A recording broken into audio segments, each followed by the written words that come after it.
Innal hamdalillah nahmaduhu wa nasta'inuhu wa nashkuruh wa na'udzu bihi min shururi anfusina wa min sayyiati a'malina may yahdihillahu fala mudilla lahu wa may yudlil falan tajida lahu waliyyan mursyida.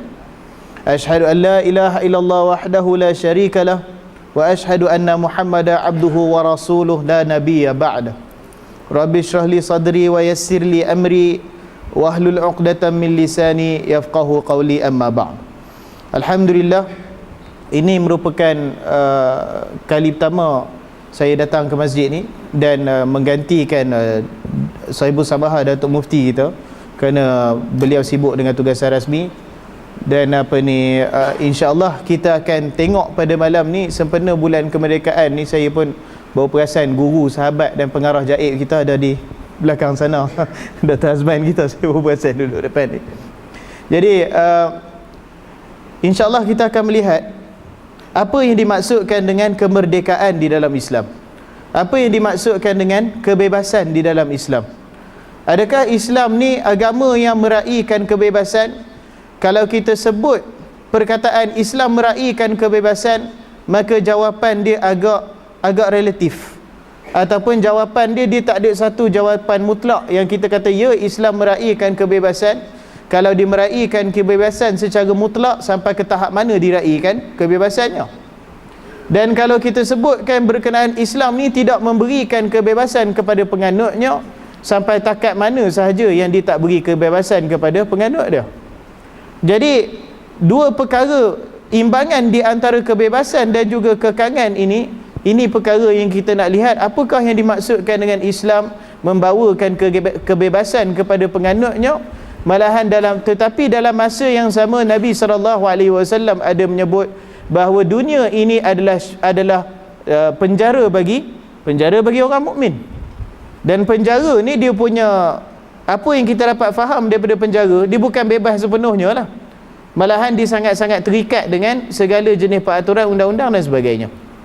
Baik, yang pertama sekali, apa dia kebebasan itu sendiri? Apa yang dimaksudkan dengan kebebasan? Apa yang dimaksudkan dengan kemerdekaan? Kemerdekaan sebuah negara, kemerdekaan seorang manusia, kebebasan seorang manusia. Dari segi istilah perkataannya, kebebasan ini dari segi perkataan, bukan dari segi sudut pandangan agama. Dari sudut istilahnya, kebebasan ini adalah seseorang itu mampu dan berkebolehan untuk membuat ataupun untuk menolak perkara mengikut dia punya kehendak hati dia. Kalau dia nak buat sesuatu perkara, dia boleh buat. Kalau dia tak nak buat satu perkara, dia boleh tak nak buat. Yang tu maksud dia kebebasan lah. Jadi kalau macam saya pada malam ni bos suruh ganti, itu bukan kebebasan lah. Tak boleh cakap tak mau ganti bos, tak boleh. Itu bukan kebebasan dalam erti kata kerja. Jadi kebebasan ni banyak diperbincangkan berkenaan kebebasan dan kemerdekaan negara. Yang mana kalau kita tengok istilah kemerdekaan sesebuah negara ini adalah kalau negara tu dikira sebagai berdaulat. Dalam erti kata sempadannya diiktiraf dunia, nama negaranya diiktiraf dunia, dan kalau sesiapa yang menceroboh dia punya sempadan, dia boleh dikenakan tindakan. Sebab tu kawasan dia. Itu kemerdekaan sebuah negara. Kalau kita membicarakan berkenaan kebebasan seorang individu, itu bermakna bahawa individu itu bebas daripada sistem, salah satu sudutnya bebas daripada sistem perhambaan. Sebab perhambaan ni, seorang hamba itu tidak layak untuk memiliki sesuatu apa pun. Bila kita bincang bab perhambaan ni dalam masa sekarang tak kena sangat lah, sebab dalam dunia sekarang sistem perhambaan ni dah tak ada dah pun. Tetapi dalam kerangka suatu ketika dulu, hatta pada zaman Nabi SAW, sistem perhambaan ni masih wujud. Dan seorang hamba tu dia tak berhak untuk memiliki sesuatu apa pun. Dia adalah hak milik tuan dia. Kalau tuan dia suruh dia buat kerja, dia kena buat kerja dah. Dan kerjanya tidak dibayar upah, sebab dia adalah milik tuan dia. Jadi Islam, bila datang Islam, kita sebut berkenaan kebebasan individu. Malam ni kalau kita nak sentuh bab kebebasan ni secara daripada awal sehingga habis memang tak sempat lah. Tetapi kita tengok dari dua sudut saja, iaitu kebebasan dari sudut individu, maksudnya kebebasan dari segi seorang demi seorang, dan juga kebebasan dari segi struktur sosial kita ataupun masyarakat. Dan kalau kita tengok kebebasan dari sudut individu, yang ni benarlah Islam ni sangat agama yang sangat-sangat meraihkan hak-hak dan juga kebebasan individu. Sebab itu dalam konsep Islam, sesuatu perbuatan yang di atas nama kebebasan itu ada batasan dia. Bukan bila atas nama hak individu, seseorang tu dia boleh buat sesuka hati dia, tak boleh. Disebabkan Islam meraihkan dalam diri setiap individu ada satu perkara yang namanya maruah diri dia. Sebab tu di dalam hadis Nabi SAW bersabda, sesungguhnya di antara kalam pertama yang disampaikan kepada kesekalian kenabian adalah, jikalau kamu sudah tidak malu lagi, buatlah apa-apa saja yang kamu nak. Apa maksud hadis ni? Allahyarham Ibnu Utsaimin rahimahullahu taala, dia menekankan yang dimaksudkan dengan Nabi SAW ini adalah perkataan awal para rasul, iaitu sekalian para rasul, sekalian perutusan kenabian disampaikan perkara ni, iaitu kalau kamu nak berbuat sesuatu perkara yang mana perkara tu pada asalnya membuatkan kita nampak huduh, nampak buruk akhlak kita, nampak buruk perwatakan kita, kalau nak buat sesuatu perkara sedemikian tak malu dekat orang tengok, paling kurang bermanusia depan mata kita, maka kata Nabi SAW, buatlah apa-apa kamu nak, kamu buat. Apa dia punya antara perkara yang tersirat dekat sini, bahawa diri setiap individu itu dia ada dia punya maruah dia. Sebab Nabi SAW melarang untuk melakukan perkara yang menjatuhkan maruah kita. Dikarenakan kedemikian, kalau kita nak kata Islam meraih tak kebebasan, ya, Islam meraihkan kebebasan. Tetapi kebebasan yang dalam rangka kata yang dibawakan Islam, bukan ke semua perkara boleh difahami dengan akal manusia. Kerana akal manusia ni dia tak mampu memikirkan ke semua perkara. Hatta ada masanya perkara yang baik untuk diri dia ataupun perkara yang buruk untuk diri dia pun dia tak dapat nak pastikan, dia tak dapat nak bezakan dengan jelas. Kalau kita tengok sebagai contoh dalam perkara-perkara yang melibatkan hak individu ini, betapa banyak manusia yang melanggar batasan dia. Sebagai contoh, kita tengok sebahagian negara menghalalkan, saya tak silap saya tak apa pasti tahun berapa, tetapi United Kingdom menghalalkan perkahwinan seorang cucu dengan nenek dia sendiri, dengan tok dia. Sebab apa? Sebab di atas dasar hak individu, suka sama suka. Ini kebebasan ke? Dari satu segi, ya, kebebasan. Tetapi dari satu segi yang lain, itulah perhambaan minda ke atas diri dia sendiri. Sebab tu kebebasan dalam Islam, bila kita sebut apa dia kebebasan, dia bukan satu perkara yang boleh kita takrifkan sebagai bebas melakukan apa-apa saja ataupun bebas berbuat apa saja. Itu bukan dia punya takrifan dia. Dan Islam adalah agama yang meraihkan maruah individu, maruah anak Adam, sehingga kan banyak perkara dalam Islam yang menekankan perkara ni. Hatta setelah kematian kita pun Islam masih menekankan perkara ni. Apa bukti dia? Sebagai contoh, di dalam hadis yang diriwayatkan oleh Imam Muslim, bahawa sabda Nabi SAW, jikalau seorang daripada kamu duduk di atas bara api, lalu terbakar pakaiannya, hangus pakaiannya, dan terbakar kulitnya sehingga cair dia punya isi dia, itu lebih baik daripada kamu duduk di atas kubur. Apa maksud dia? Kuburan tu tempat disemadikan kita punya jenazah saudara kita, walaupun dia dah meninggal dunia, tetapi penghormatan kita kepadanya masih ada lagi. Tak boleh kalau kita pi kat kubur, kita penat, mentang-mentang lah kubur tu tinggi sikit kan, kita nampak ini kursi sedap duduk, kita duduk atas kubur saudara kita. Nabi SAW larang. Di atas dasar apa? Yang disemadikan di situ adalah anak Adam. Dan Allah Subhanahu wa taala berfirman, walaqad karramna bani Adam, sesungguhnya kami telah memuliakan Bani Adam. Dan di atas dasar itu jugalah kedatangan Islam itu, kalau kita nak masuk sedikit perbincangan mengenai tujuan pensyariatan, di antara tujuan utama dia apa? Dipanggil sebagai hifzun nafs, iaitu memelihara nyawa. Sebab nyawa anak Adam ni dia sangat bernilai. Oleh kerana sedemikian, kalau kita nak tengok kebebasan individu memang bukan diberikan kebebasan sepenuhnya oleh Islam. Memang betul. Sebab kekangan yang diletakkan oleh agama bertujuan untuk memberikan kebebasan juga. Yang tu kita kena nampak tu. Memang Allah Subhanahu Wa Taala sebagai umpamanya, kalau seorang diri tu dia ada keinginan untuk berharta, Islam bagi ke tak bagi? Islam bagi. Benda tu tak ada masalah. Tetapi di dalam mencari harta tu ada perkara-perkara yang diharamkan Islam. Islam mengharamkan mencuri harta orang lain. Islam mengharamkan mengambil riba. Islam mengharamkan rasuah. Islam mengharamkan peras ugut. Islam mengharamkan tipu daya ataupun muslihat di dalam jual beli, yang mana perkara tu melibatkan penipuan di antara orang yang menjual dan orang yang membeli. Kalau kita kata atas nama kebebasan nak buat semua ni, boleh semua dah, tapi Islam larang. Sebab perkara tu melibatkan hak individu orang lain. Disebabkan kita nak berharta, kita ambil riba, itu menyebabkan penganiayaan kepada individu tu. Maka itu bukan lagi kebebasan. Sebab kita kata kebebasan yang sebenar bukan kebebasan melibatkan satu individu, tetapi menyebabkan individu lain terperangkap. Itu bukan kebebasan. Jadi imbangan di antara dua kebebasan inilah tujuan diturunkan syariat Islam. Dan Islam adalah satu agama yang mengambil jalan tengah di antara kesemua agama yang ada. Sebagai contoh, kalau kita nak tengok bahagian harta tadi, Islam membenarkan umatnya berharta tetapi mengharamkan riba. Islam mengharamkan monopoli. Islam mengharamkan perah ugut dan sebagainya.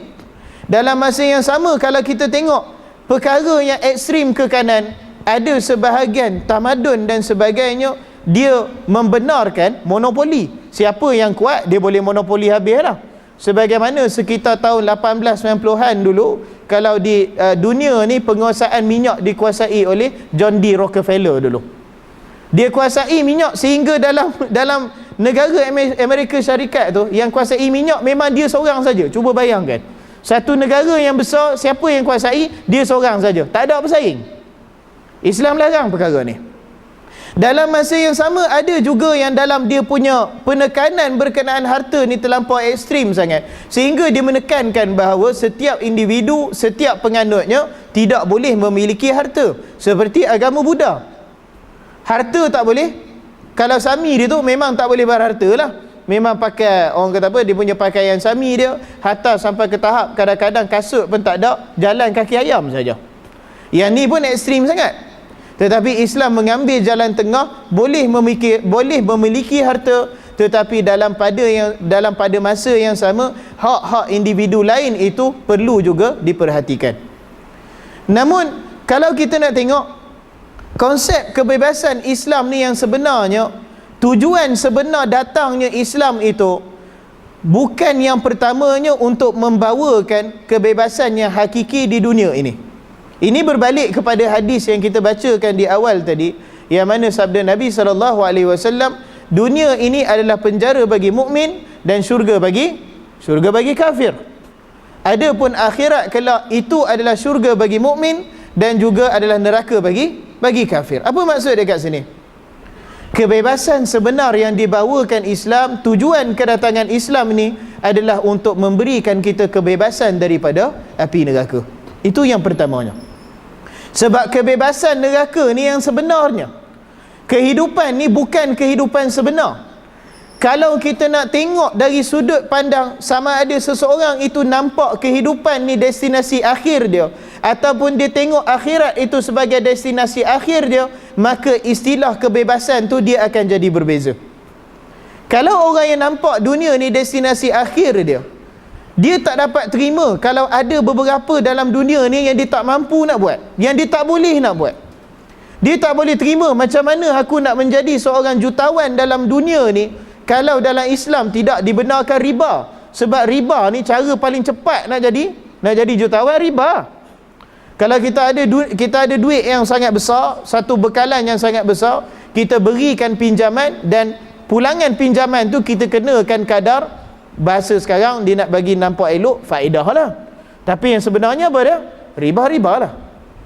Jadi perkara ni adalah salah satu perniagaan Bani Israel. Memang mereka orang Yahudi sangat suka kepada riba. Sebab apa?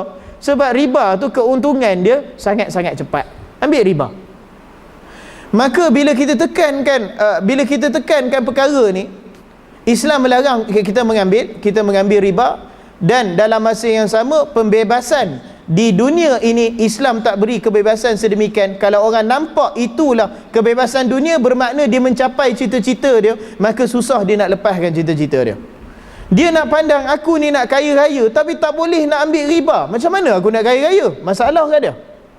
Kita ambil formula sifir ni, kita letak je mana-mana. Kalau barangkali ada seorang tu dia punya hajat, dia nak jadi ahli muzika sebagai umpamanya. Bila kita kata dalam Islam perkara ni tak boleh, dia tak boleh nampak kenapa perkara ni diharamkan. Takkanlah aku dekat dunia ni tak dapat capai cita-cita aku, sebab pandangan dia terhad untuk berada di dunia saja. Begitulah juga dengan kesekalian perkara lain, susah nak lepaskan. Saya kira kesekalian daripada kita pernah lalu di satu takat hidup kita, terutamanya ketika umur muda dan sebagainya, ada cita-cita yang kita nak, betul tak? Mesti ada. Setiap daripada kita mesti ada. Aku nak, barangkali ada orang yang aku nak jadi profesor sebelum umur 40. Ada orang fikir macam tu. Aku nak jadi seorang menteri besar pada umur 35 tahun. Ada orang nak macam tu. Aku nak jadi jutawan sebelum umur aku mencapai 27 tahun. Ada orang nak macam tu. Setiap daripada kita ada cita-cita.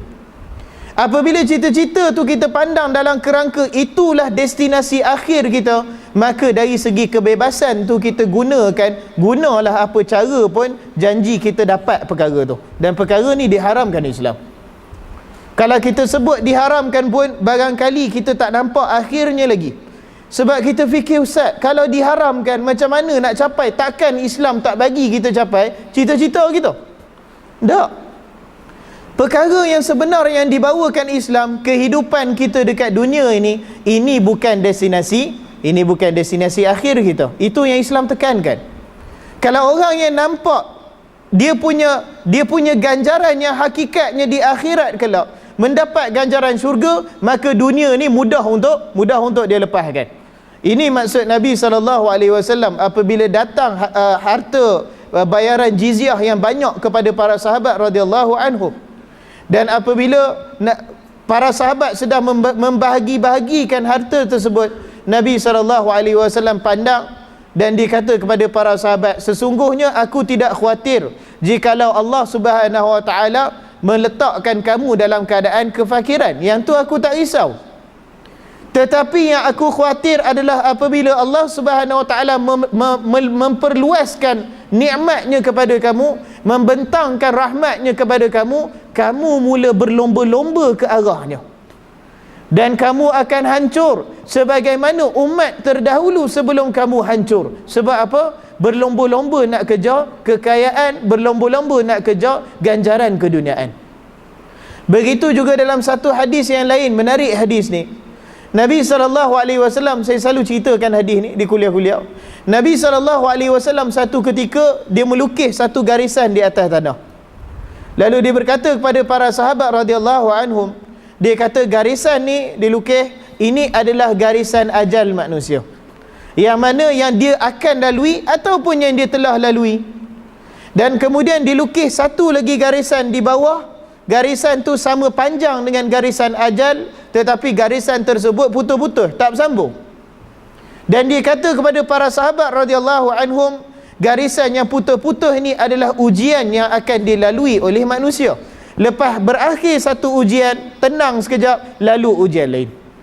Lepas berakhir ujian tersebut, tenang sekejap, lalu ujian lain. Dan sebegitulah kenapa garisan ajal sama panjang dengan garisan ujian, sebab kita tak akan berhenti diuji Allah Subhanahu Wa Taala sehinggalah ke hari kita pulang bertemu dengannya. Pasal itu garisan dia sama panjang. Garisan ajal dengan garisan ujian manusia. Tak adanya dalam istilah dunia ni kita tak diuji sampai mati, tak ada istilah macam tu. Kemudian baginda SAW melukis garisan yang ketiga di tengah-tengah di antara garisan ajal dan garisan ujian kepada manusia. Dilukis satu garisan yang panjang melampaui garisan ajal, panjang melampaui garisan ujian manusia. Dia lukis sepanjang-panjangnya. Lalu dia berkata kepada para sahabat radhiyallahu anhum, garisan yang panjang ni adalah angan-angan manusia. Angan-angan apa dah? Angan-angan keduniaan manusia. Angan-angan nak memiliki ni, nak memiliki tu. Yang mana angan-angan ni, kata Nabi SAW, daripada garisan tu, apa yang kita dapat faham, dia tak akan habis sampai bila-bila. Saya selalu mengisahkan, ada seorang profesor saya menceritakan seorang ni, dia orang yang kaya. Dan memang hobi dia memang kumpul duit. Daripada muda dia punya impian dia kata cita-cita dia, daripada masa dia belajar lagi, dia kata cita-cita saya ni, saya nak kumpul 1 juta ringgit, dia kata.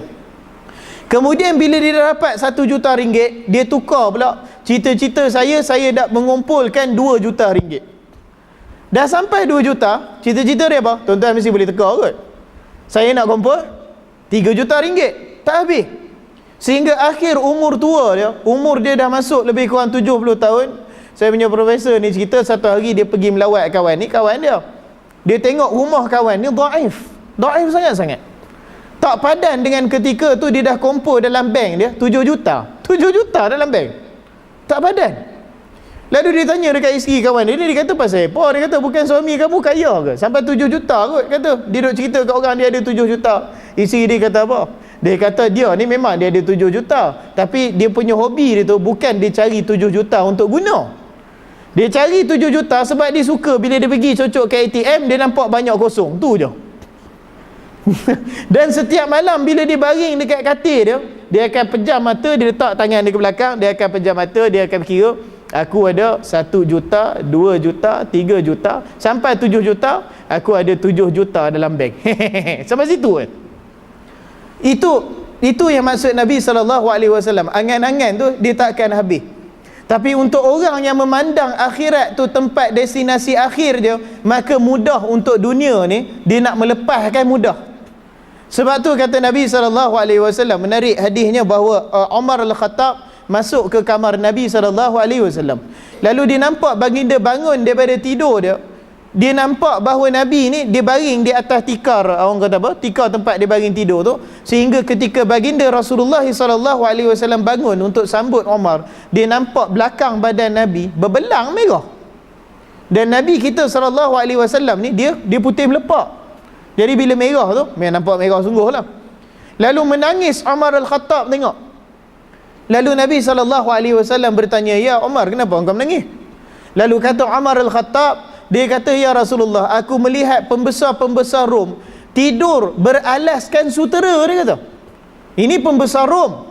Wa anta Rasulullah, dan kamu adalah Rasulullah. Maksud Umar tu apa? Kamu layak untuk dapat lebih lagi. Yang tu pembesar Rom, pembesar negara kafir, bukan negara Islam, bukan pembesar orang Islam, bukan.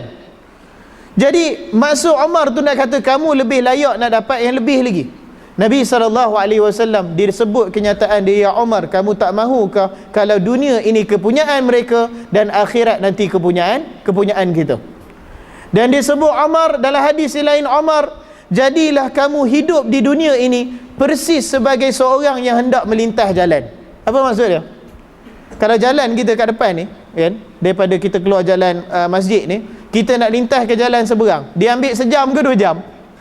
Ke dia ambil 15 ke 20 saat tengok kanan, tengok kiri, tengok kanan, tak ada kereta, lintas lah. Itulah umur kehidupan dunia, sebentar.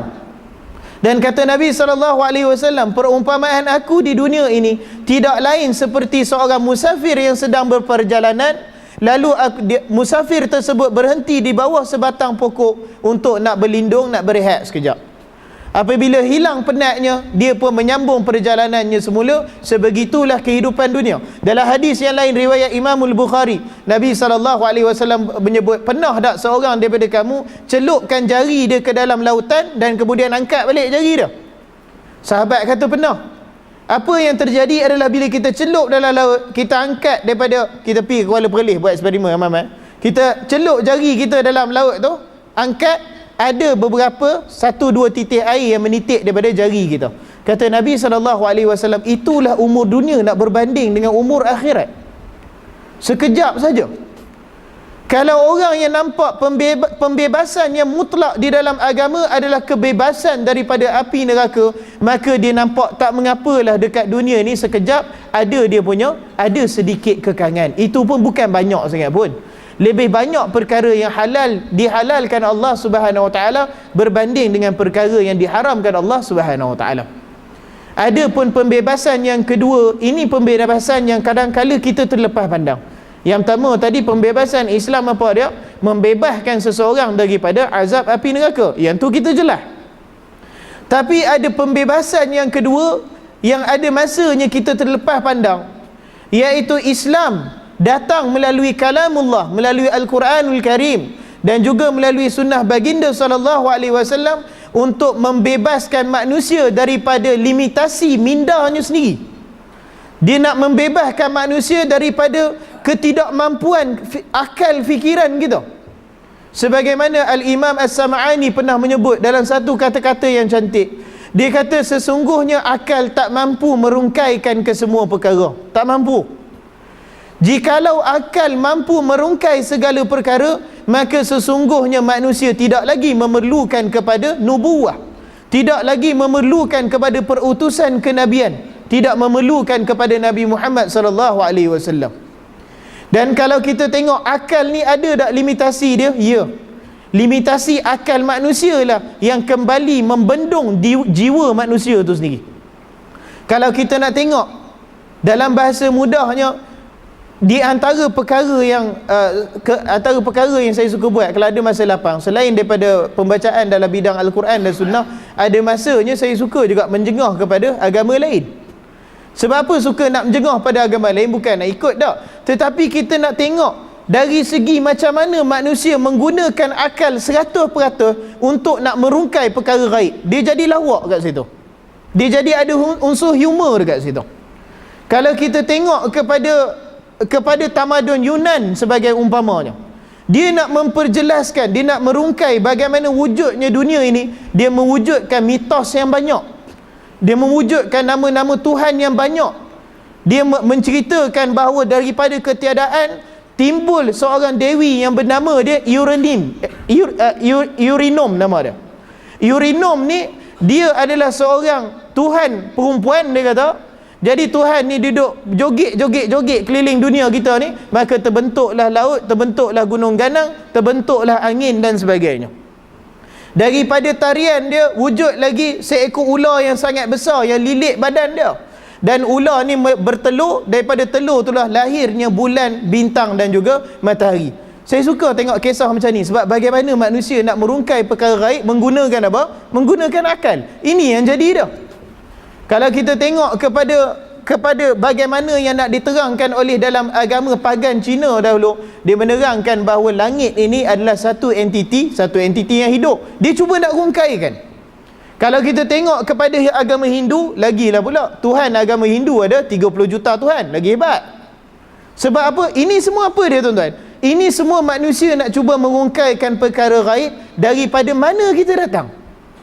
Dan Islam datang. Sebab tu di antara perkataan yang cantik disebut oleh Dr. Muhammad Naim Yassin dalam buku dia Al-Iman yang diajar oleh guru-guru takmir Perlis tu, dia menekankan bahawa di antara rahmat Allah Subhanahu Wa Taala menceritakan kepada kita berkenaan malaikat. Sebab kalau kita nak tengok perbincangan mengenai keimanan pada malaikat ni, kadang-kadang kita terfikir juga, buat apa Tuhan nak kita tahu semua benda ni? Buat apa dia nak tahu ada Tuhan yang menguruskan angin, ada malaikat yang menguruskan angin, ada malaikat yang menguruskan matahari, menguruskan bulan, menguruskan pemberian rezeki, menguruskan ajal manusia dan begitulah seterusnya. Kalau kita fikir balik, okeylah Allah Subhanahu Wa Taala menceritakan berkenaan malaikat macam-macam, tapi apa tujuan dia, apa hikmah dia? Dr. Muhammad menulis, dia kata hikmahnya adalah dia menyelamatkan minda manusia daripada jatuh ke dalam lembah khurafat. Macam mana yang kita tengok tadi dalam tamadun Yunan, dalam tamadun Cina, dalam tamadun Hindu, perkara tu semua apa dia? Perkara tu semua khurafat. Tak wujud perkara tu semua. Boleh ke dunia diciptakan dengan Tuhan perempuan yang tiba-tiba berjoget semua benda ada? Tak munasabah. Jadi Islam datang untuk membebaskan akal kita daripada perkara ni. Islam datang membebaskan akal kita yang pertamanya daripada perkara-perkara khurafat yang melibatkan perkara gaib, dan yang keduanya dalam menjawab fitrah manusia. Sebab fitrah manusia ni, yang pertama kita nak tahu Tuhan tu siapa dia, betul tak? Kita nak tahu siapa yang menciptakan kita. Dan dalam menjawab soalan ni yang kita tengok tadi, pelbagai jenis mitos tadi, itu adalah percubaan minda manusia nak menjawab perkara ni semua ni lah. Siapa Tuhan? Macam mana dia cipta kita? Macam mana bumi ni wujud? Macam mana lautan terbentang luas dan sebagainya? Itu berasal daripada soalan siapa Tuhan dan macam mana diciptakan kita. Baik, bila dah terjawab berkenaan persoalan siapa itu Tuhan, maka timbul soalan yang kedua. Dah terjawab Tuhan tu siapa, Allah Subhanahu Wa Taala menekankan innani anallah, sesungguhnya akulah Allah. Dia perkenalkan diri dia. Dah terjawab soalan tu, apa yang datang seterusnya? Macam mana kita nak beribadah kepada Allah Subhanahu Wa Taala. Dan ini pun satu perkara yang Islam datang untuk memberi kebebasan kepada kita. Kebebasan dalam erti kata bagaimana bentuk ibadah yang dikehendaki oleh Allah Subhanahu Wa Taala. Islam beritahu perkara tu. Sebab tadi kita sebut orang Hindu umpamanya, dia nak menerangkan berkenaan perkara gaib, dia mencipta lebih kurang 30 juta Tuhan yang berbeza. 30 juta, sampai ke tahap nak buat sinarai pun dah tak tersenarai. Ramai sangat dah. Dan kemudian setelah dia mencipta lebih daripada 30 juta Tuhan, apa dia buat? Dia mencipta cara ibadah dia. Sebab ibadah ni pun dia ada bersangkutan dengan perkara gaib. Kita nak beribadah kepada perkara gaib, maka manusia pun memikirkan macam mana kita nak beribadah. Orang-orang Hindu mengatakan kita nak beribadah, kita kena pecah kelapa lah. Dia fikir macam tu. Orang-orang Yahudi berfikir kita nak beribadah, kita pergi dekat tembok apa ni, dekat yang dekat Masjidil Aqsa tu. Kalau kita tengok, dia akan pakai dia punya macam kupiah tutup belakang kepala tu, dan dia akan hinggut badan dia macam hantuk. Bukanlah hantuk, dia macam hinggut badan dia dekat tembok tu. Pada dia itu cara ibadah dah. Mari orang agama yang beragama Buddha dan sebagainya, macam mana kita nak beribadah? Kita bakar colok.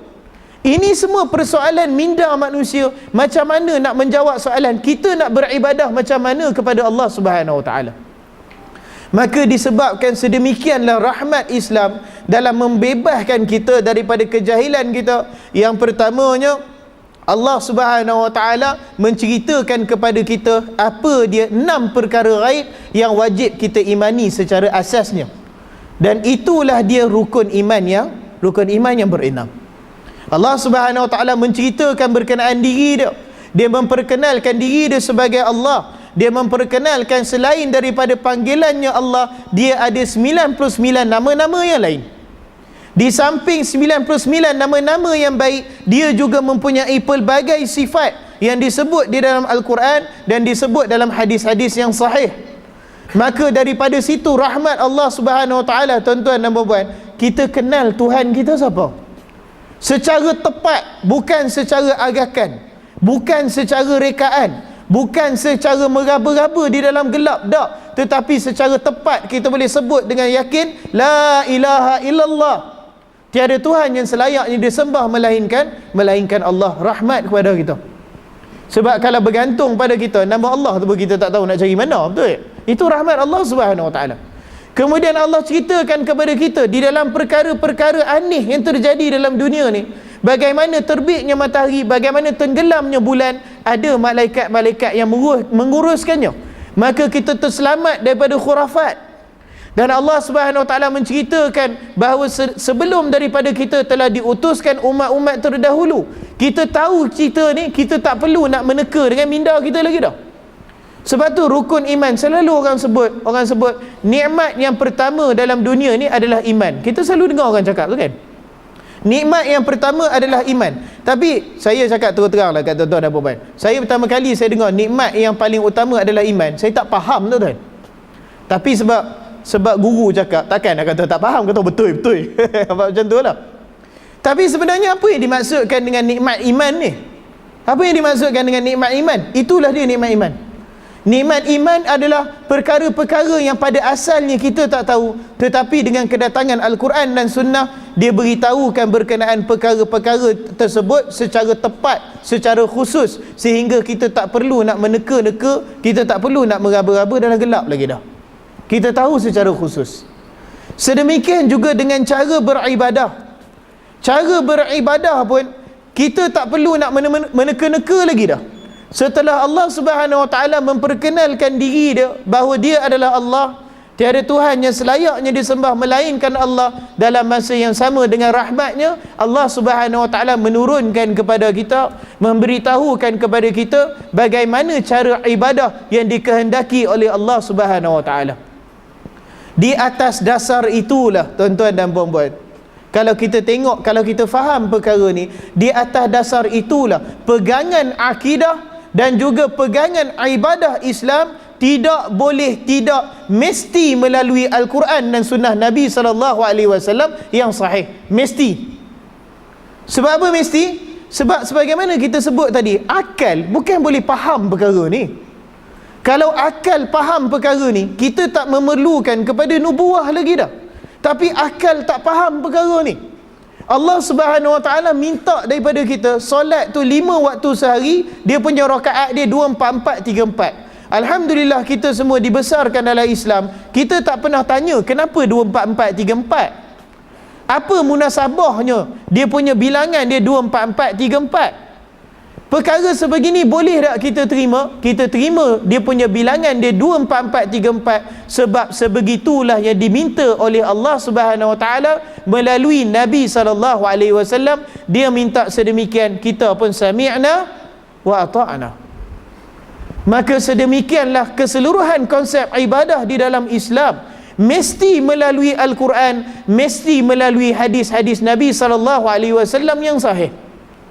Sebab apa? Logiknya tadi kita ulang semula. Sebab cara ibadah ni, bagaimana kita nak beribadah kepada Allah, akal tak boleh nak reka, dia tak boleh nak faham. Maka di antara rahmat Allah Subhanahu Wa Taala diberitahukan kepada Nabi kita Muhammad sallallahu alaihi wasallam, Muhammad beritahukan kepada mereka, sekarang diwajibkan kepada mereka solat 5 waktu sehari. Lalu sahabat radhiyallahu anhum bertanya pada Nabi sallallahu alaihi wasallam, macam mana nak solat? Maka kata Nabi SAW, sallu kama ra'aitumuni usalli. Solatlah kamu sebagaimana kamu lihat aku solat. Boleh tak kalau seseorang tu, kita bagi contoh, seseorang tu Nabi dia ambil perkataan solat tu, dia beriman dengan perkataan solat tu, tetapi cara solat tu dia nak buat cara dia sendiri. Boleh tak boleh? Dari segi logik, tak payah pergi dalil jauh lah, kita tengok dari segi logik. Boleh ke tak boleh? Tak boleh. Sebab kalau satu perlakuan ibadah tu akal kita boleh faham, buat apa Allah Subhanahu Wa Taala menghantar Nabi SAW? Disebabkan kita tak boleh nak faham. Kalau tanpa pengkhabaran Nabi SAW, saya tak rasa ada daripada kita yang boleh capai kepada keputusan yang sama. Tak pernah kenal Nabi Muhammad, tetapi tahu solat 5 waktu sehari dan dia punya rakaat dia adalah 2, 4, 4, 3, 4. Tak pernah dengar Nabi Muhammad, tapi dia boleh datang kepada keputusan yang sama. Yang tu boleh ke mustahil? Yang tu mustahil. Takkan boleh tercapai macam tu. Disebabkan sedemikian cara ibadah perlu mengikut daripada galur susur Nabi SAW diberitahukan kepada kita. Solat sedemikian. Sebab tu ada sebahagian riwayat yang menceritakan pada di awal cara perlakuan solat itu, Nabi SAW solat di atas mimbar. Sebab apa baginda solat di atas mimbar? Supaya umat Islam nampak macam mana cara solat tu. Lalu kemudiannya setelah semua dah tahu cara solat Nabi SAW, perkara itu dihentikan dan Nabi SAW mengimamkan para sahabat sebagaimana yang kita solat sekarang lah, diwarisi sehingga sekarang lah. Begitu juga Allah Subhanahu Wa Taala memberitahukan kepada baginda SAW, diwajibkan ke atas kita untuk menunaikan ibadah haji bila mana kita mampu, paling kurang pun sekali seumur hidup. Begitu juga para sahabat radhiyallahu anhum bertanya pada Nabi SAW, macam mana kami nak melakukan haji kami? Maka kata Nabi SAW, khudhu anni manasikakum, ambil daripada aku manasik, iaitu kaedah perlakuan haji kamu. Dan sahabat radhiyallahu anhum nampak Nabi SAW mengambil wuduk, kemudian melakukan tawaf sebanyak 7 kali, kemudian bersolat setelah selesai tawaf, kemudian menunaikan sa'i dan seterusnya dan seterusnya. Perlakuan tersebut kita tahu daripada mana? Daripada Nabi SAW. Kalau kita kata, ustaz, ibadah ni kita pun boleh fikir Tuhan suka macam mana, asalkan baik jadi ya. Tuan-tuan nak tengok tak di atas dasar perkataan asalkan baik itu, macam mana manusia jadi masa zaman jahiliyah dulu. Zaman jahiliyah ni, bukan, minta maaf lah, saya bukan nak cakap kotor apa, tapi dari segi sejarah Islam, zaman jahiliyah sebelum dibangkitkan Nabi SAW, masyarakat jahiliyah melakukan tawaf secara bertelanjang bulat. Kalau kita fikir balik, tak munasabah telanjang bulat. Sekali lagi kita bagi ruang untuk azan, kemudian kita sambung sikit, kita cerita apa logikanya yang mereka ni bertawaf secara telanjang bulat, dan kita nak menunjukkan kalau kita ikutkan akal nak merungkai perkara ibadah, itulah akhirnya jadinya. Wallahu alam, kita bagi ruang untuk azan dulu insya-Allah.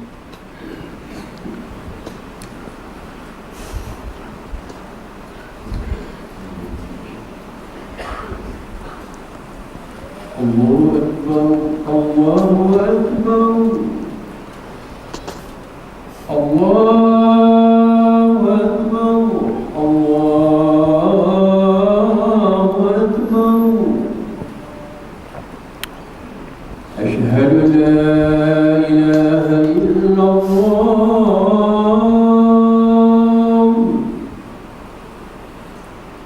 asyhadu an la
Maka kalau kita tengok kembali sejarah pada jahiliyah dulu, kalau kita fikir balik, tawaf dalam keadaan tak berpakaian, tak munasabah. Tapi mereka mesti berasal daripada satu idea. Dia takkan tiba-tiba muncul orang bertawaf elok pakai pakaian, tiba-tiba ada seorang datang, apa kata kita tawaf tak berpakaian, okey kot. Dia takkan jadi macam tu. Ideanya timbul daripada mana? Bahawa manusia ni yang nak beribadah kepada Tuhannya, manusia ni adalah dalam keadaan yang hina. Bila dalam keadaan hina, dia kena persembahkan diri dia dalam keadaan yang hina. Dalam keadaan yang hina apa? Akhirnya bertukar jadi apa? Akhirnya bertukar dalam keadaan kita ni bertawaf hendaklah tak berpakaian, nak menunjukkan kepada Tuhan kita bahawa kita duduk dalam keadaan kita manusia yang hina. Dari segi logik dia, ada tak logik dia? Ada logik dia. Kalau kita nak tengoklah, kalau ibadah ni berdasarkan kepada logik akal, apa yang baik dan apa yang tak baik, nescaya nenek moyang kita yang didatangkan pada zaman Nabi Nuh AS, sedarlah bahawa mereka orang pertama yang fail dalam bab ni. Mereka orang pertama yang gagal dalam bab ni. Sebab apa? Sebab pada asalnya penyembahan berhala tu dia tak terjadi dalam masa satu malam. Ini semua kisah nak ikut akal semua ni. Asalnya adalah 4 orang yang alim, 4 orang yang saleh Yaghus, Ya'uq, Suwaq dan juga Nasar. Mereka ni orang-orang yang hampir kepada Allah Subhanahu wa taala. Bila setelah berlaku kematian mereka, syaitan datang bisikkan, bahkan dalam riwayat Ibnu Katsir menekankan bahawa ada riwayat mengatakan syaitan hatta merupa manusia, berjumpa. Dia katakan bahawa kamu tak rindu kepada 4 orang ni. Dia tak kata sembah 4 orang ni. Dia tanya, kamu tak rindu ke 4 orang ni? Lalu kata, rindu, mereka ni adalah orang alim di antara kami. Maka syaitan mengatakan, kalau kamu rindu, apa kata kamu lukis wajah mereka ni dan tampal dekat pasar-pasar. Itu dulu, baru dia punya langkah dia.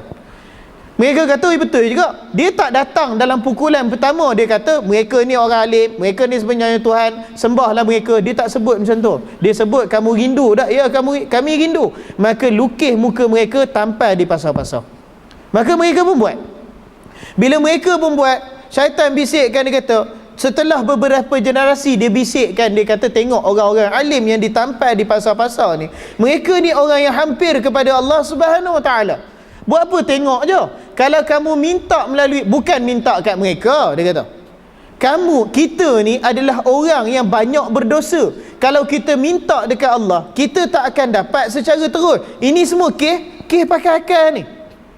Jadi syaitan kata, apa kata kamu minta pada mereka, bukan minta mereka tunaikan, tetapi minta mereka minta daripada Allah Subhanahu wa taala. Bukan sembah pun, minta tolong. Lalu mereka kata, betul juga. Mereka pun minta kepada Ya Yaghus, Ya Ya'uq, tolonglah minta kepada Allah Subhanahu wa taala agar dia bagi hujan ke kawasan tanaman aku, sebagai umpamanya. Kemudian beberapa generasi setelah tu, syaitan datang kembali. Takkan sekadar lukis muka je. Lukis muka ni nanti hilang. Kamu tak ingat orang-orang ni, nama dia pun kamu tak ingat. Daripada kamu lukis muka, apa kata kamu buat? Kamu buat patung dia. Dia kata, betul juga. Maka nenek moyang kita tertipu dengan perkara tersebut. Dia pun buat patung 4 orang ni. Dan diminta kepada patung, wahai Yaghus, wahai Ya'uq, wahai Nasar, wahai Suwaq, tolonglah minta kepada Allah permintaan kami. Lalu beberapa generasi daripada asalnya minta kepada Allah Subhanahu wa taala, mula minta kepada 4 ni. Dan akhirnya, pukulan terakhirnya, syaitan datang dan sebut lagi, kamu perasan tak, kalau kamu minta daripada Allah Subhanahu wa taala, Allah tak tunaikan permintaan kamu. Kamu perasan tak? Tetapi kalau kamu minta kepada 4 ni menunaikan permintaan kamu. Buat apa kamu minta kepada Allah? Mintalah kepada 4 ni. Maka tertipunya mereka minta kepada 4 ni. Selang beberapa generasi setelah generasi itu berlalu, daripada 4 ni sejarah orang yang alim, akhirnya bila Nuh AS berdakwah kepada mereka, mereka kata apa? Inilah 4 Tuhan kami. Asalnya 4 ni siapa? Orang alim, orang yang hampir kepada Allah, bukan ahli maksiat. Ni bukan 4 orang kaki mabuk ketum, bukan. Ni 4 orang yang alim, 4 orang yang hampir kepada Allah. Tetapi generasi demi generasi, syaitan, jejak langkah syaitan tu dia bisik. Satu generasi dia bisik, berlalu generasi ni, generasi kemudiannya dia berbisik, berlalu generasi ni, dia bisik. Kan syaitan ada masa sehingga ke hari kiamat. Dia nak kerja apa? Maka dibisikkan sehingga akhirnya daripada 4 orang alim menjadi inilah 4 Tuhan kami yang menunaikan permintaan kami. Asalnya apa? Benihnya apa? Nak melakukan ibadah kepada Allah, bukan nak sembah lain pun. Tetapi ibadah tersebut didasarkan dengan logik akal semata, bukan melalui cara yang diperkenalkan oleh Rasul mereka, iaitu Nuh AS. Maka itulah, kalau kita nak sebut dalam erti kata kebebasan, itulah belenggu akal yang sebenarnya.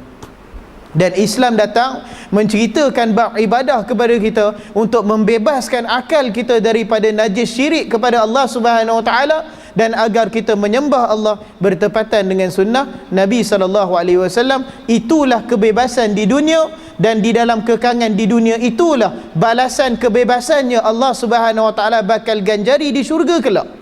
Yang mana di syurga ini, sebagai penutupnya, saya kira kalau kita nak tengok kenikmatan syurga ni, saya pernah kongsikan waktu di Ramadan dulu, di dalam hadis yang diriwayatkan oleh Imam Muslim rahimahullahu taala, bahawasanya Nabi Allah Musa alaihissalam suatu ketika pernah bertanya kepada Allah Subhanahu Wa Taala. Dia tanya kepada Allah, ya Allah, macam mana keadaannya syurga yang paling rendah sekali? Allah Subhanahu Wa Taala menceritakan kepada Nabi Musa perihal orang yang terakhir keluar daripada neraka. Orang terakhir keluar daripada neraka, maksudnya dia adalah orang yang terakhir masuk dalam syurga. Ataupun dalam bahasa mudah aja, dalam banyak-banyak seluruh ahli syurga tu, yang paling komen sekali amalan dia lah.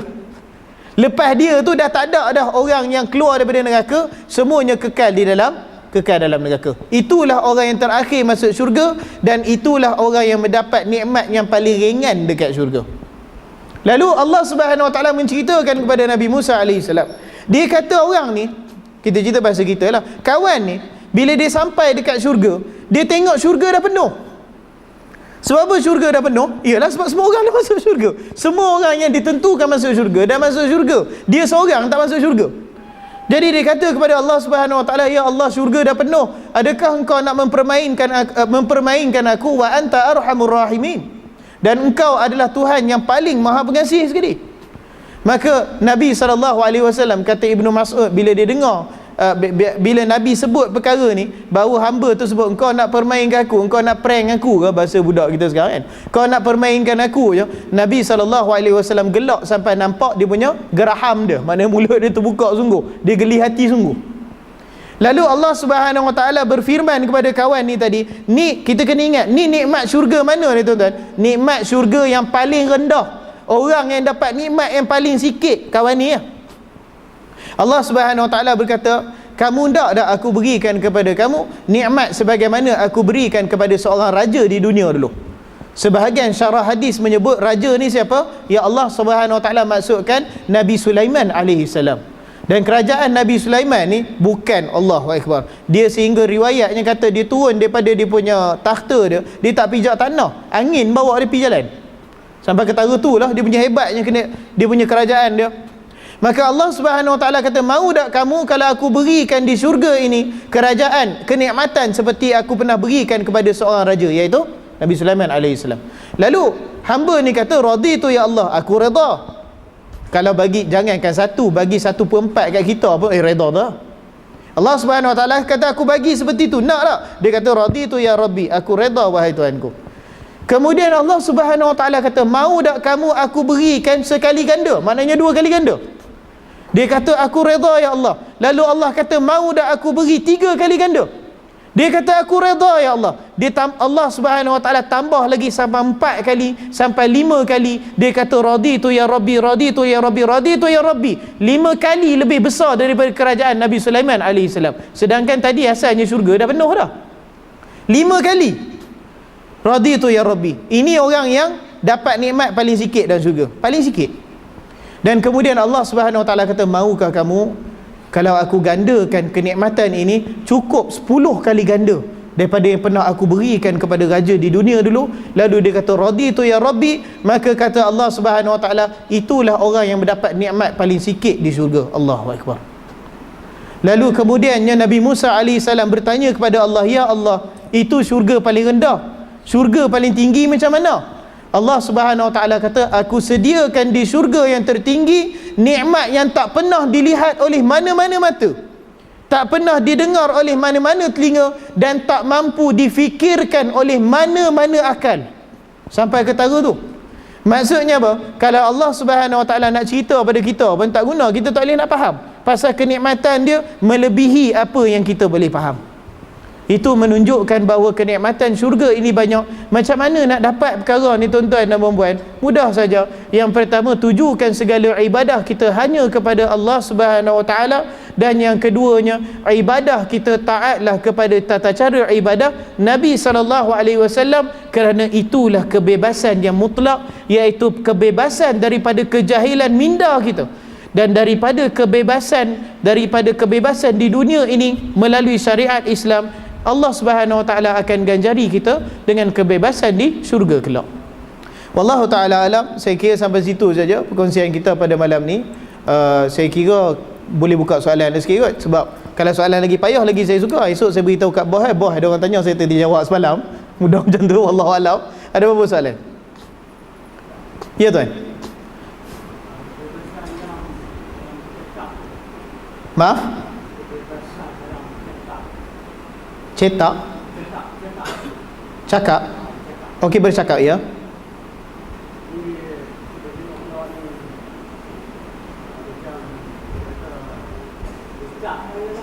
Ya. Okey.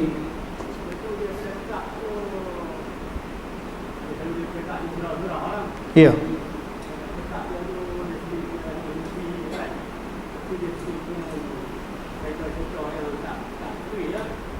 Ya.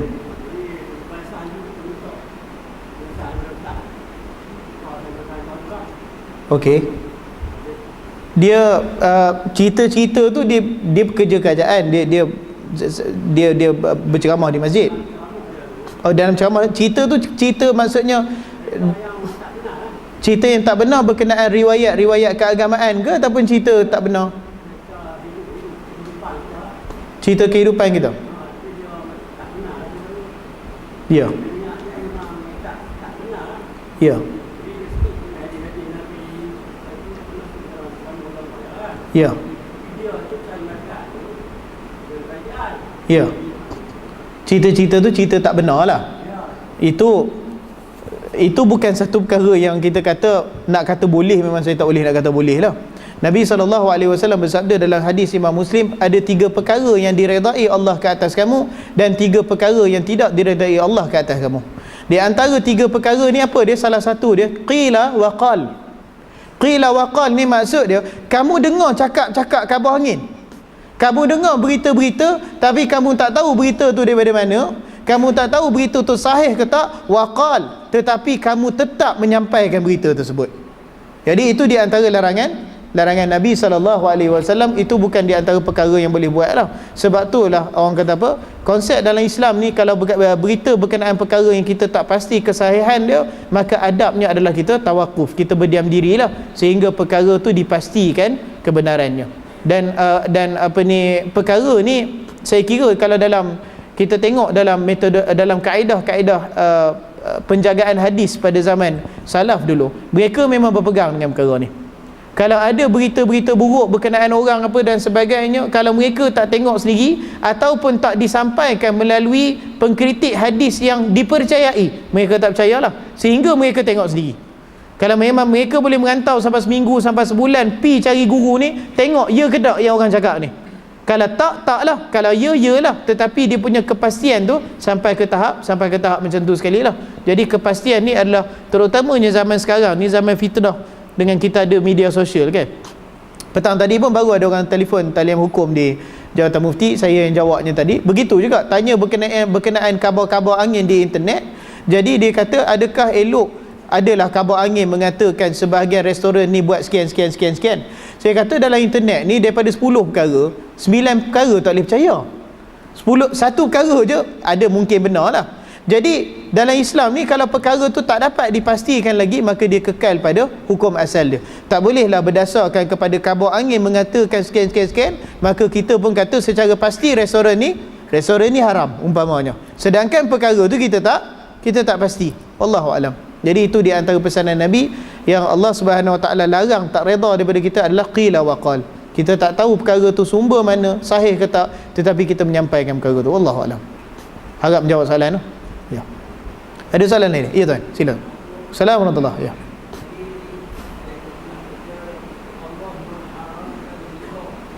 Mengharamkan 5 riba, ya. Ya. Ya, betul.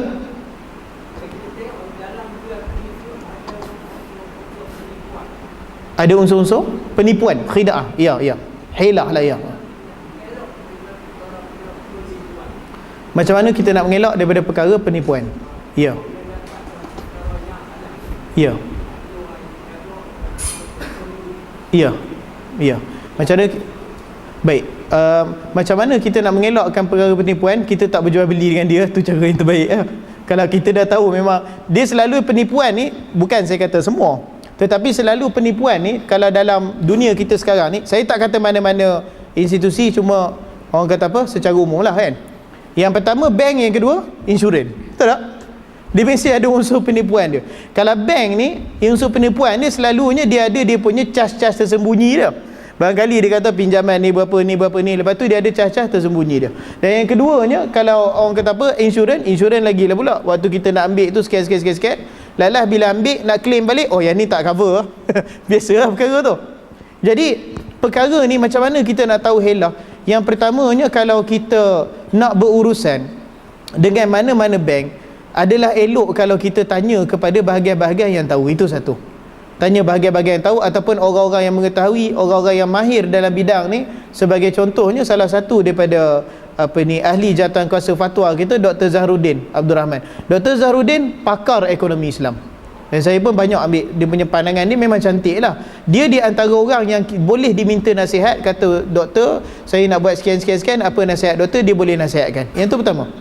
Lepas tu yang kedua, macam mana kita nak mengelakkan diri? Sekarang ni Alhamdulillah ada beberapa perkara yang dah ada dia punya alternatif dia. Sebagai contohnya, yang paling utama sekarang, bank Islam lah yang kita ada sekarang. Ini saya tak kerja bank Islam, tapi nak menyatakan ni perkara sebenarnya.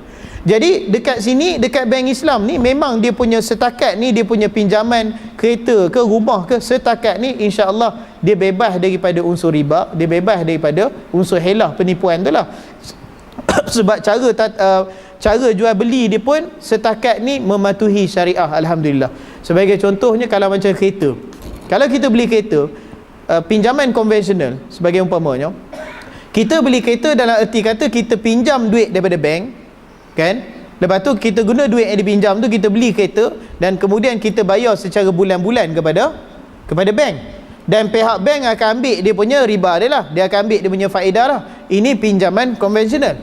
Kalau pinjaman Islam, dia punya cara dia tu lain sikit.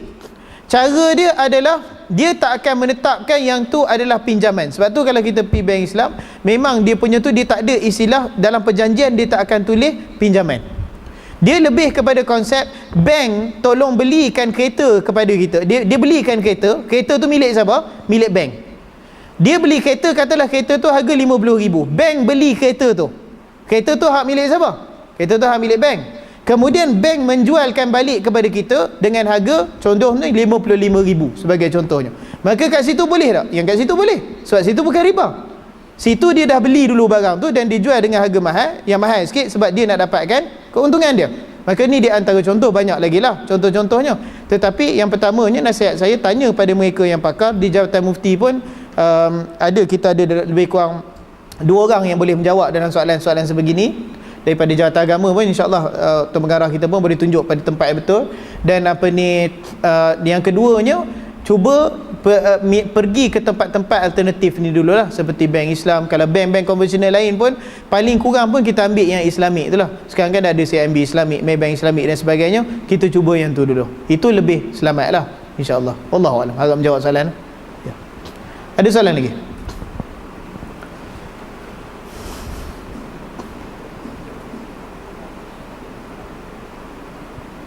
Tak ada soalan ni, bukan tak faham semua. Faham InsyaAllah. Baik, ada soalan? Tak ada? Daripada kaum ibu ada. Saya setakat saya mengajar nak dekat 2 tahun ni, ada sekali je saya pernah dapat soalan daripada kaum ibu. Yang lain ni saya tak pernah dapat. Ada soalan daripada kaum ibu. Kok lah nak. Tak ada Ya, sila.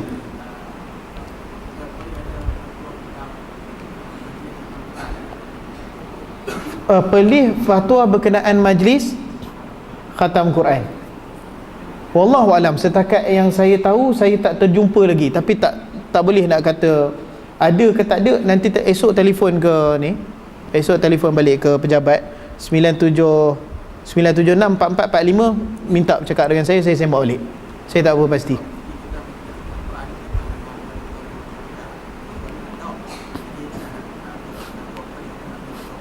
Fatwa pelih saya tak berapa pasti. Yang tu saya kena semak balik ya. Tetapi dia punya penyataan itu sebegitulah, yang kita pegang sebegitulah. Tapi secara rasmi di dalam fatwa tu, yang tu saya kena semak balik. Wallahu alam. Ya. Majlis khatam Quran ni, kenapa Tuan Sahibul Samah cakap tak ada? Sebab zaman Nabi SAW pun tak ada majlis khatam Quran ni. Dan kalau dia nak Kalau nak dia perkara macam ni, akhirnya dia berbalik pada niat juga. Akhirnya dia berbalik pada niat. Macam orang pernah tanya pada saya, majlis berkhatan beramai-ramai, boleh ke tak boleh? Saya kata berbalik pada niat juga. Kalau dia berniat majlis berkhatan tu, dia nak berkhatan bagi seronok ramai-ramai, lepas tu dari segi kesyukurannya nak bagi orang makan, dia tak ada masalah sangat kat situ. Tapi kalau dia pandang bahawa majlis berkhatan ni adalah sebahagian daripada agama, sunat dilakukan dan siapa melakukannya akan mendapat pahala, yang tu lain cerita lah. Jadi sama juga macam ni, kalau saya kira kalau menetapkan setiap kali dihabiskan baca Quran nak diadakan majlis, saya tak rasa nak kata boleh tu berat hati sikit lah. Tetapi kalau nak kata mungkin barangkali seorang ni dalam seumur hidup dia ni tak berapa pandai baca Quran, akhirnya dia lancar baca Quran dan dia habis baca Quran, dia pun lepas ni nak ulang-ulang lagi, tetapi disebabkan kejayaan dia tu akhirnya dia mampu baca Quran, dia rasa bersyukur, dia gembira, dia nak bagi, ajaklah kawan-kawan makan sikit di atas dasar tu, saya tak pandang ada masalah sangat lah.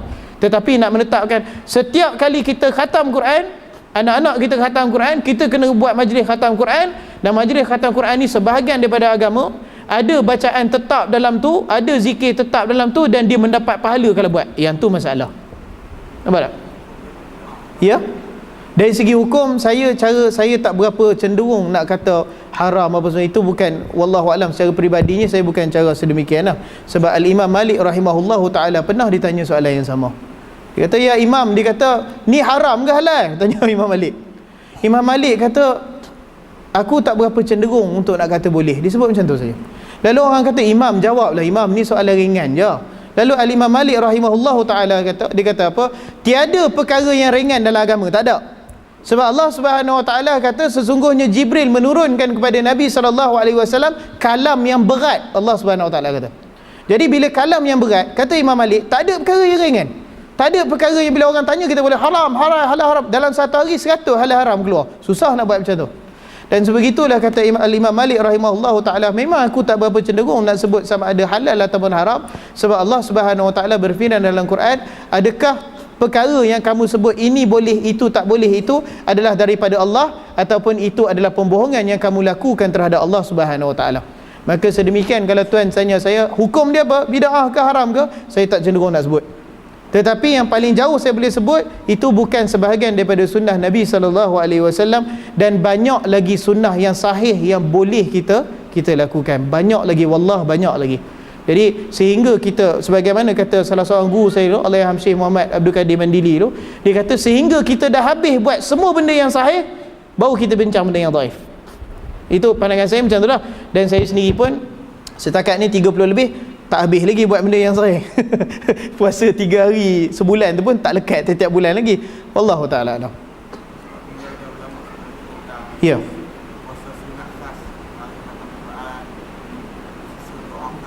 Ya. Ya. Kalau sesuatu perkara tu dia khususkan, dia memerlukan kepada dalil. Kaedahnya macam tu. Sebab Al-Imam Syafi'i rahimahullahu taala, dia dah sebut perkara ni dalam kitab dia Ar-Risalah. Dia menyebut bahawa setiap perlakuan ibadah ni pada asalnya semuanya terlarang, dia kata, melainkan yang diberikan oleh dalil. Jadi kalau kita nak kata ada khusus, ada doa khusus, ada perlakuan khusus, ada pahala khusus, bahkan ada berpuasa khusus, yang tu yahtaj ila dalil, yang tu memerlukan kepada dalil. Sebagaimana kita sebut tadi tuan, perkara ibadah ni kita tak boleh gagau dengan akal, betul tak? Sebab kalau kita boleh gagau dengan akal, buat apa memerlukan kepada nubuah lagi? Jadi dia perlu dilakukan bertepatan dengan sunnah Nabi SAW. Paling jauh yang saya boleh cakap, perkara tu berjanggahan dengan sunnah lah. Tak ada disebut, wallahu alam. Kalau ada, sekali lagi saya nak tekankan, saya bukan menentang kalau orang kata ada puasa setiap kali khatam Quran, ada puasa pada hari yang dikhatamkan Quran. Saya bukan menentang perkara tu. Ini nak kena faham. Kalau ada satu dalil, ada satu hadis gharib pun tak apalah. Gharib ni maksud dia peringkat sahabat seorang je riwayat, anak murid dia seorang riwayat, hak bawah pun seorang riwayat, masuk dalam Sahih Bukhari pun Bukhari seorang je riwayat. Kalau ada satu hadis sahih yang mengatakan bahawa disunatkan setiap kali hari yang dikhatam Quran tu berpuasa, maka saya orang pertama akan buat perkara tu. Dia bukan kita lawan perkara tu sebab tak suka, aku tak kira macam mana, aku nak lawan juga. Dia bukan masalah tu. Dia masalah siapa yang mengikuti hadis Nabi SAW. Jadi kita gantungkan, kalau perkara tu ada hadisnya sahih, kita buat sama-sama insya-Allah. Saya pun akan buat sama. Tapi kalau tak ada hadisnya, kita kata banyak lagi hadis sahihnya, kita kejar yang tu dululah. Allah Taala alam. Ya.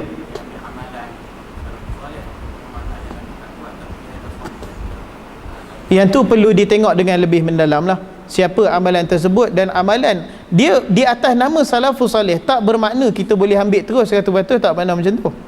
Sebab Allah manusia, yusibu wa yukhti. Para sahabat radhiyallahu anhum pernah tersilap. Ibnu Abbas pernah tersilap. Ibnu Abbas pernah mengeluarkan hukum tu pada zaman pemerintahan Ali. Ibnu Abbas pernah kata bahawa nikah mut'ah yang Syiah duk buat tu, dia kata boleh. Sehinggalah Ali bin Abi Talib bertemu dengan Ibnu Abbas, dia tegur, dia kata tak boleh. Nabi SAW telah mengharamkan pada hari Khaybar memakan daging himar dan juga nikah mut'ah. Dan hadis tu memang gharib. Memang Ali seorang je yang meriwayatkan hadis tu, disebut pada Ibnu Abbas. Maka Ibnu Abbas menarik balik pandangan dia. Satu, kalau kita kata ini Ibnu Abbas buat, tak, kena tengok juga. Betul, kalam Ibnu Abbas lebih afdal daripada kalam semua ulama lain. Yang tu saya akui. Tetapi kalau dibercanggahan dengan hadis Nabi SAW, Ibnu Abbas pun menarik balik, kita pun tawakuf lah. Wallahu a'lam. Kaedah dia macam tu. Kita bukan memusuhi perkara tu, tapi kalau perkara tu tak ada daripada hadis, kita tinggalkan. Kalau ada, kita buat. Itu je dia punya kaedah ni. Wallahu a'lam. Ya. Baik, saya kira sampai ada satu soalan. Tak ada. Satu lagi barangkali? Tak ada Okey, alhamdulillah. Kalau tak ada, saya ucapkan terima kasih pada pihak Jabatan Agama dan juga pihak masjid kerana menjemput saya pada hari ini. InsyaAllah diharapkan ni bukan pertemuan kali terakhir lah, dan mana-mana yang betul tu adalah daripada Allah Subhanahu Wa Taala, mana-mana yang tersilap ataupun terkasar bahasa tu adalah daripada kelemahan saya sendiri. Wallahu alam. Kita akhiri majlis kita dengan tasbih kafarah.